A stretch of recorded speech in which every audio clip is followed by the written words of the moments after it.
Hello everybody, welcome to EduTap. Am I audible and visible to all of you? Am I audible and visible to all of you? I hope I am. Please let me know in the chat box. Cool, so everything is working good. So let's start with our IFSCA Grade A and PFRDA Grade A 2025 Mega Concept Revision Series. And today the topic of our discussion is Pension Part 3. Okay, so till now we have covered two subjects, rather three subjects. Okay, economics is done, management is done, and today your pension will also be completed. Okay, so let's start with the first of all a priority information for all of you. Currently, EduTap is offering you two free ebooks. The first one is related to PFRD Grade A Detailed Syllabus ebook. Once you download this ebook, you will get all the different topics which are mentioned in your notification plus the subtopics. The notification doesn't gives you the subtopic, but this particular ebook of the PFRD Grade A complete syllabus will definitely help you to cover the syllabus comprehensively. This is absolutely free from EduTap, and you can go and check the link which is given in the description box below. Moving on to the next ebook which EduTap is providing to you. This ebook is related to IFSCA Grade A 2025. In this ebook related to IFSCA Grade A, you will get the previous year questions for the year 2023 and for the year 2024.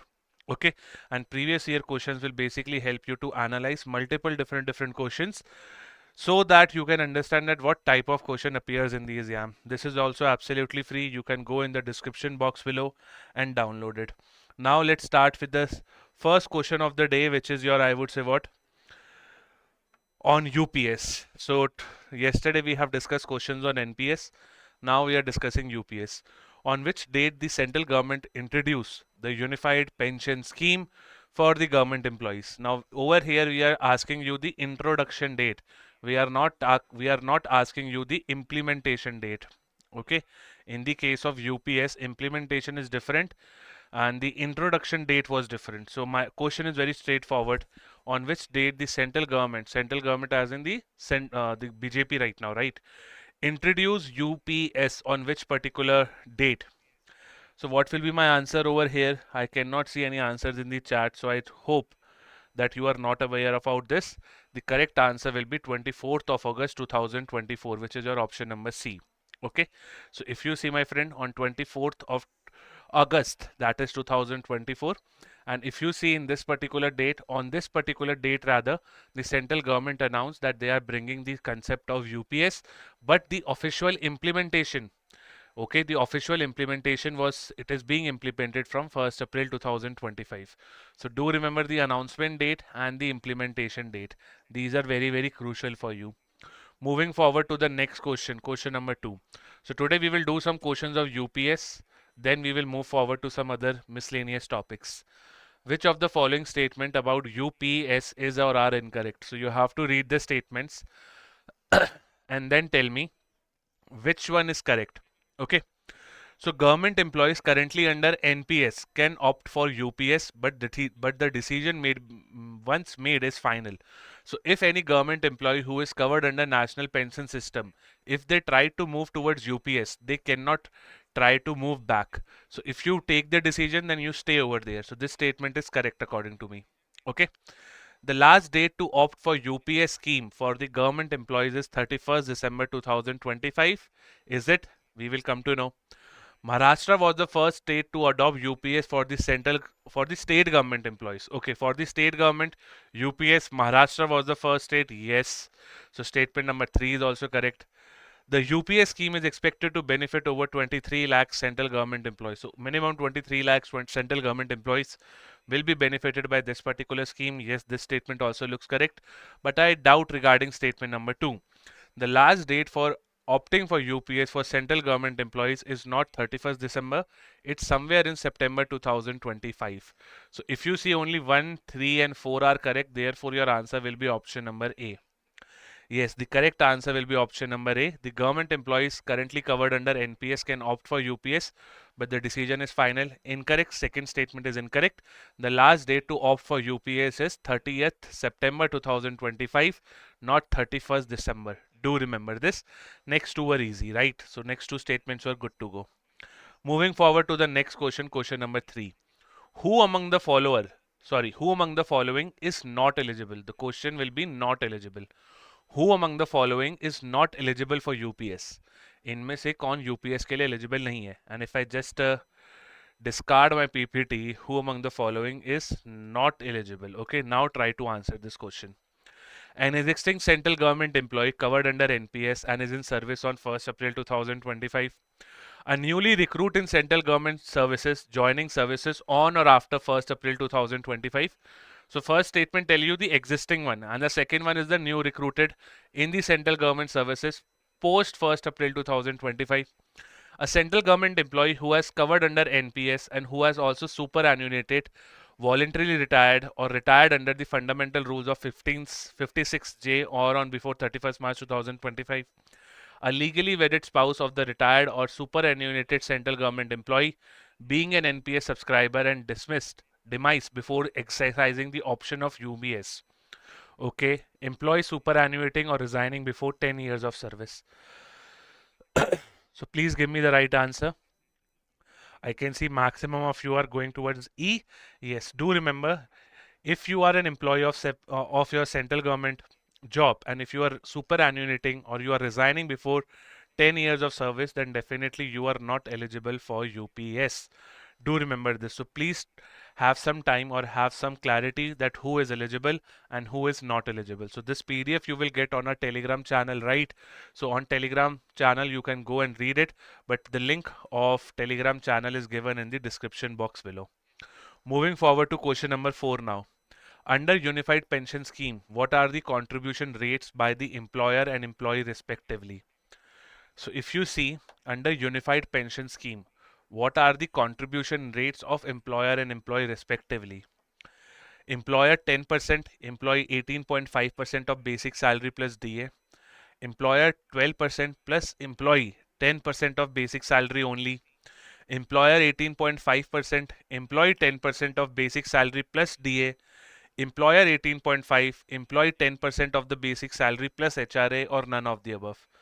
So try to answer this particular question now, my friends. Let's see who tried to answer this correctly. 4th E. All of you are going, some are going towards C. Yes, see, HRA is never included in your calculation of pension, right? So you can straight away remove option number D. Okay, only your basic salary plus D is included. Now, if you see employer will contribute 18.5% and employee 10%. So the contribution of employer is more over here and it is calculated on the basis of your basic salary plus the DLS allowances. DNS allowances are adjusted for your inflation kind of stuff. Okay, so the correct answer over here will be option number C. Do remember this, it's very, very important. Okay, so employer contribution is 18.5 of basic plus DA and employee contribution is 10% of basic plus DA every month. Okay, because you get salary every month only, so the contribution will also happen every month, as simple as that. Moving forward to question number 5 right now. Under Unified Pension Scheme, what is the minimum monthly, minimum पूछा है, right? What is the minimum monthly pension guaranteed to the government employee after retirement, provided they have completed at least 10 years of service?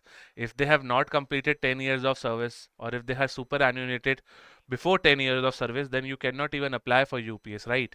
So if they have completed under the 10-year of service, if their service of central government is completed 10 years, then what will be the minimum monthly pension guaranteed for or under UPS? Please give me your right answer. 7,500 per month, 8,000 per month, 10,000 per month, 12,000 per month, or none of the above. Yes, the correct answer will again be option number C because it's 10,000 per month. Okay. So if you see, you have your assured family pension also. Do remember this particular point as well, that family pension will be 60% of the pension amount the employee was receiving at the time of death. Okay, because if a person who was covered under UPS, he or she is no more, then your family will get up to 60% of the pension. Okay, an assured pension of minimum 10,000 per month is given. Okay, after retirement for at least 10 years of service. As simple as that. Okay, now let's move to question number 6. Question number 6. Now we have last two questions on question number 6, or on UPS rather. Then we will move ahead to some new questions. Under Unified Pension Scheme, how is the pension protected against inflation? Under Unified Pension Scheme, how is the pension protected against inflation? So do you link the rates to RBI's repo rate, or is it a periodic increment after 5 years, or you adjust it due to All India Consumer Price Index for industrial workers, or by fixing a standard rate of rupees 10,000 for all pensioners, or none of the above? Yes, I can see that maximum of you are again going for option number C only. Yes, C is again correct over here. Why, my friend? Because if you have to protect against inflation, then definitely there are multiple metrics who measures the inflation. You have CPI urban, you have CPI rural, you have CPI combined also. At the same time, there is a CPI for agriculture labor, CPI for industrial workers also. So in this UPS scheme, they are choosing the parameter of CPI industrial workers. Okay, all India CPI for industrial workers. So if all India CPI for industrial worker is showing that inflation is happening, then definitely you will get higher pension also. Okay, so if inflation happens, then pension amount will also increase. But by what quantum it will increase, that depends upon all India CPI for your industrial workers. So the correct answer again over here is option number C. Moving forward to the next question. To my surprise, I don't know why every answer is coming as C only. But never the loss, never mind the loss. Actually, we are revising all the main content of UPS. Last question on UPS. Under Unified Pension Scheme, how is the additional lump sum payment at retirement calculated? So we all know that if you are retiring under UPS, then they will give you some part as lump sum, and then certain, daily pension payment will start. Monthly payments will start, not daily. Monthly pension payment will start. So how is this lump sum calculated? Again, answer option number C. Yes, it's 1/10 or 1 by 20th of monthly in emoluments of every completed 6 months of service, equal to 1 month last drawn salary, fixed 10,000 for every year of service, 1 by 12th of the basic pay of completed year of service. Marcus is going towards A, Nilesh is going towards C. What about others? What about others? Yes, the correct answer over here will be option number C. Again, to my surprise, I don't know why all the options are coming as C only. It's 1 by 10th of the monthly emoluments of every completed 6 months of service. So this is your, I would say, what lump sum amount which will be paid to you along with the monthly pension payment which you will be getting once you retire. Okay. So suppose your monthly emoluments are 50,000 and the payment for every 6 months will be 5,000 because you have done 1 by 10th over here. As simple as that. Now let's move to question number 8. Now this question is from your basics of investments. Basics of investments. Chaliye. Again, what does rebalancing mean in portfolio management? Investing all the funds into single asset class? No. Right?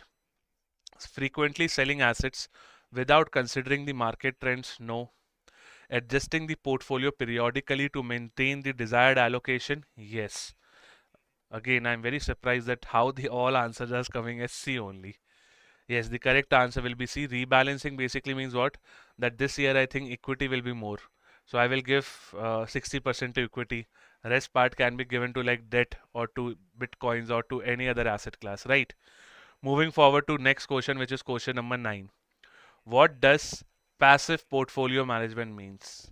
Passive portfolio management again taken from the chapter of basics of investments. Yes, even I am surprising how all C are correct. Chaliye, which of the following best describes passive portfolio management? Now this time it's not C. This time either it will be A, B, D or E. This time it's not C. Okay. So please answer which of the following best describes passive portfolio management. Which of the following best describes passive portfolio management?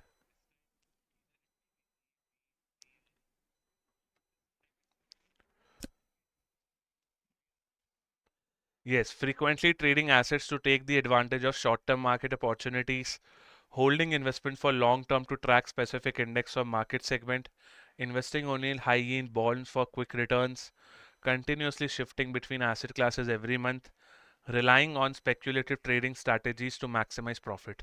The correct answer finally is option number B. So the trend of C has broken out and the curse of C is also broken out. Because over here, passive portfolio management means what? That you buy and forget. Okay, let the compounding work as a magic. So it's like you have just invested in, let's say, Nifty 50 with the help of any mutual fund, and then you are just expecting that every my portfolio will increase by, let's say, 12% CAGR, or it will increase by 13% or 11%. Okay, but you do not touch it. This is what passive is. In active, what you do, you are very much involved. Like, I will buy this, I will sell this, I will do this, and I will do that. Okay, moving forward to the next question. Question number 10. What is the key objective of active portfolio management? Again, taken from the chapter of Basics of Investments. Okay, this is also a chapter in the pension sector, right? चलिए बताइए, what is the key objective of active portfolio management? Matching market returns, minimizing transaction cost, avoiding market risk altogether, outperforming the market through strategic trading, holding investments for long term without frequent adjustments. Please tell me the right answer for question number 10. Active portfolio management means what? That you are very active in the market. Outperforming the market through strategic trading. Yes, that will be your correct answer, which is option number D. Now, if you see, my friend, if market is giving you 12%, and if you are able to beat this particular return, it means what? That your portfolio is able to get, let's say, 20%. Market is generating 12%, but you, because you are actively trading in the market, you have generated 20%. So this difference or this extra is known as alpha. Alpha means what? That what extra you are getting over and above the market. So higher your alpha, the better it is. The lower your alpha, if alpha is negative, for example, let's say that the alpha of one particular portfolio is negative, then definitely you are generating less than the market, which is very, very bad. So higher the alpha, the better it is. But if your higher alpha is there, it basically means that you are taking more risk, because if more risk is there, more profits are also there. But if you see the other downside of risk, you can also have losses. So trading is very, very gamble thing. So try to do investments and not trading. The correct answer will be option number D. Yes, this we have discussed. Now coming to a flagship scheme, Pradhan Mantri Vaya Vandana Yojana is being implemented by which of the following institutions? Pradhan Mantri Vaya Vandana Yojana for your old people, right? And what is the age limit over here? Like, can a 40-year old person, or let's say a 40-year person, can he join Pradhan Mantri Vaya Vandana Yojana? This particular scheme is run by whom? 11th Nilesh is saying E. What about others? What about others? Yes, 60 plus. So the joining of this scheme starts from 60 plus only. So a 40-year student cannot, a 40-year-old man cannot join it. The correct answer will be LIC. LIC run this particular scheme, and yes, there is like this is for old people who need social security in India. Now let's move to the next question, my friend. Question number 12. Jeevan Praman is a biometric enabled digital service for pensioners, aiming at providing a digital certificate for the pensioners. Which category of pensioners can avail this? Which category of pensioners can avail the benefits of this particular portal? Central government pensioners, state government pensioners, all other government or pensioners, all of the above, or only A and B? जीवन प्रमाण, like we have Aadhaar card for our, for our citizenship, तो नहीं बोलना चाहिए. For proving our identity, I can say we have Aadhaar card. To prove your address also, we have our Aadhaar card. Now for your pensions, we provide you Jeevan Praman. Okay, Jeevan Praman is a biometric digital service for pensioners, aiming to provide digital life certificates for pensioners. So it can be availed for central government, for state government as well, and for other government organizations as well. Therefore, your correct answer will be all of the above, which is option number D. Okay. Do you remember the government of India launched it in the year 2014? month November. Okay, moving forward to question number 13 now. Dash is a project to channelize skill, experience, and time available with central government pensioners into meaningful social intervention. It also facilitates the organizations working in these areas to select appropriate skill expertise from the available pool of volunteer pensioners. Identify A.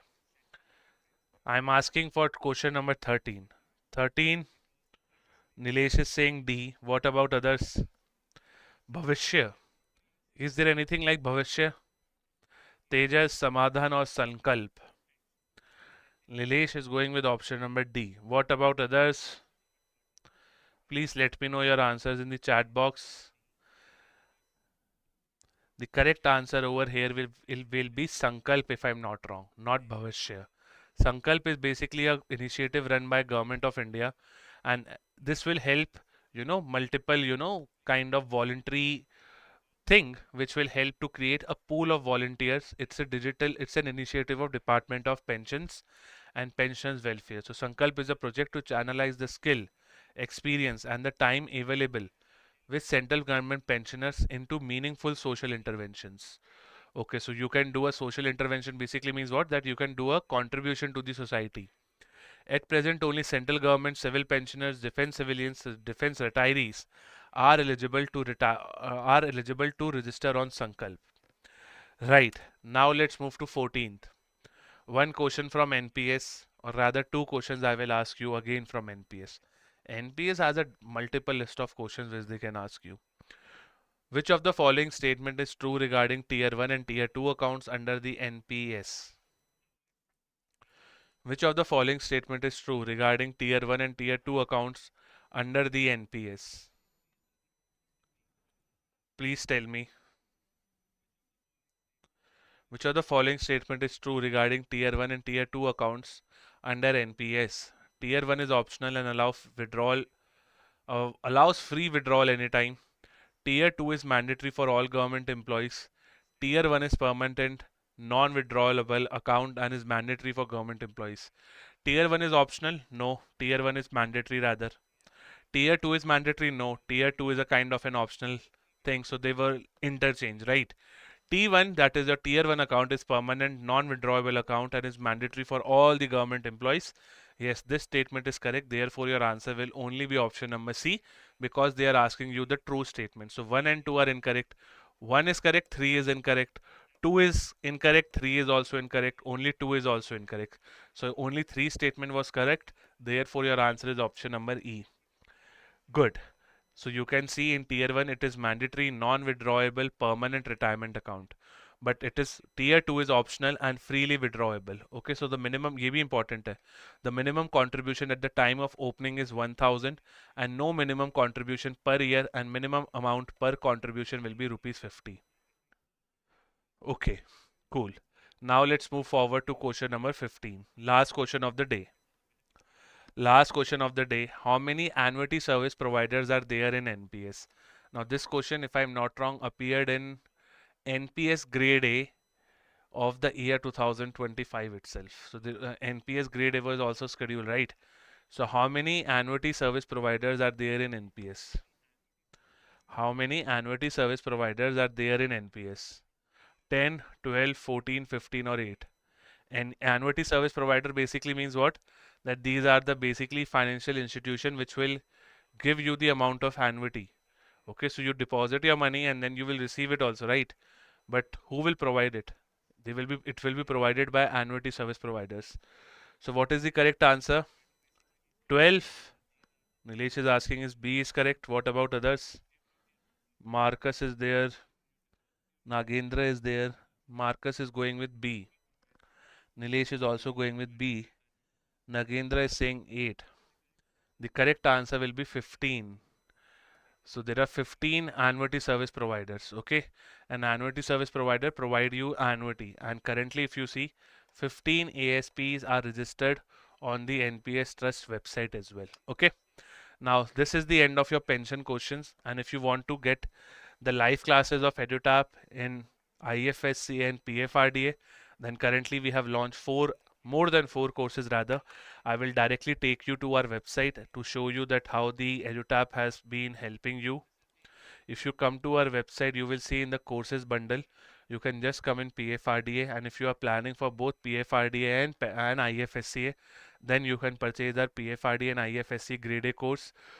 Phase 1, Phase 2 full video or Phase 2 full video. In both these courses, you will get the access to live classes, but the best one is Phase 1 plus Phase 2 full video, which you can buy by using the combo 70 as a discount. Okay. But if you are only preparing for PFRDA or only preparing for IFSCA, then there are different courses as well. Like PFRDA Grade A live crash course is about to start from 18th of July. Then we have test series, which includes 10,000 plus MCQs. Then we have gold and silver. But I think crash course is good at this particular moment. Okay. Moreover, for IFSCA also we have different courses. You can come over here and check that currently we have launched. I would say single standalone courses for IFSC also, like IFSC Phase 1, Phase 2 full video and IFSCA Phase 2 full video. So you can choose, and currently we are running IFSCA 71 as a discount, which will help you to get this course at 71% off. Okay. So that completes my total pension component, and I hope you enjoyed all the 3 lectures of the pension component as well. Now from tomorrow onwards, Santosh sir will continue and he will bring multiple new questions from Commerce and Accounts, Costing and Companies Act. Okay. So that's the end of our today's session. I hope you enjoyed it. Now this particular mega concept revision series will be continued by Santosh sir.